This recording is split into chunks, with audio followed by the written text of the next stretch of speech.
Aujourd'hui, je vous parle du roman Le Testament de Marie, écrit par Colm Tóibín. Alors comme vous le voyez à la couverture et au titre, bien sûr ça va nous parler de Jésus, hein, c'est assez remarquable avec la couronne d'épines sur la bouche de Marie.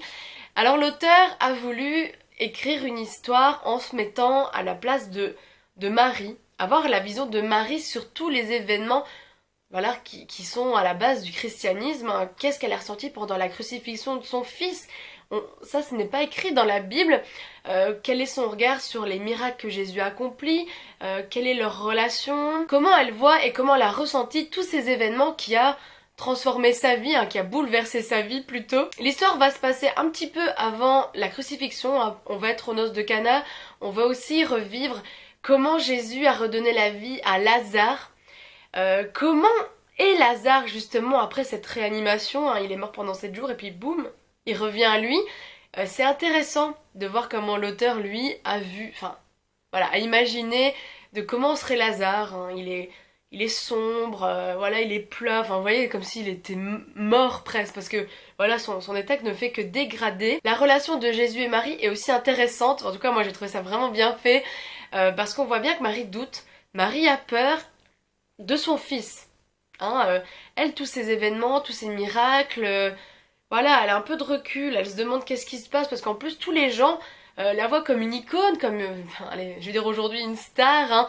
Les gens la respectent, l'adulent, mais elle est en dehors de tout ça, hein. Elle a du mal à comprendre qu'est-ce qui se passe, et en plus elle a peur pour Jésus, parce que voilà, les Romains, les Juifs sont derrière, et arrivera ce qui va arriver avec la crucifixion. D'ailleurs, la crucifixion a été, je pense, la partie du roman que j'ai préférée parce que on était en haleine de voir une maman qui voit son fils crucifié, qui ne peut pas bouger, qui ne fait rien et qui ressent plein d'émotions. Enfin, c'est hyper puissant ce moment parce que fatalement, si elle bouge, elle va être arrêtée, elle pourrait être elle aussi crucifiée. Enfin voilà, on sait pas trop qu'est-ce qui pourrait lui arriver, mais voilà, on peut pas être contre la loi. Et après cet événement, elle va vouloir s'enfuir parce que voilà, elle aussi est en danger. Et quelques années plus tard, voilà, va décider d'écrire son testament, revenir sur ces événements. Alors moi, ce livre, j'ai vraiment adoré. D'ailleurs, je pensais pas parce qu'au début, j'ai eu du mal à rentrer dedans. Les 30 premières pages ont été difficiles. J'avais du mal à me situer dans le temps, l'époque. Je savais pas trop où j'étais, j'avais vraiment du mal.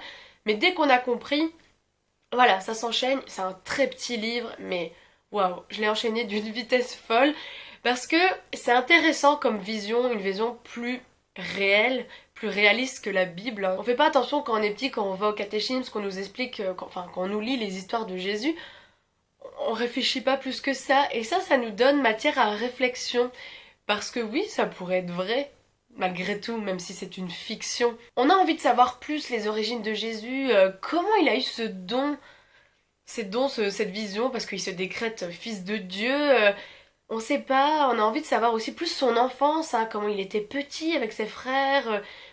Enfin voilà, on a envie de développer plus les personnages, de connaître leur personnalité. Enfin moi ça m'a donné envie de connaître tout ça, alors que bon bien sûr je ne le saurais jamais, n'est-ce pas? Je le recommande à toutes les personnes qui sont fans, je vais dire, de tout ce qui est un peu biblique, hein. Moi j'aime bien tout ce qui est ésotérisme par rapport à la Bible, enfin au christianisme. Ça m'intéresse toujours ce genre d'histoire.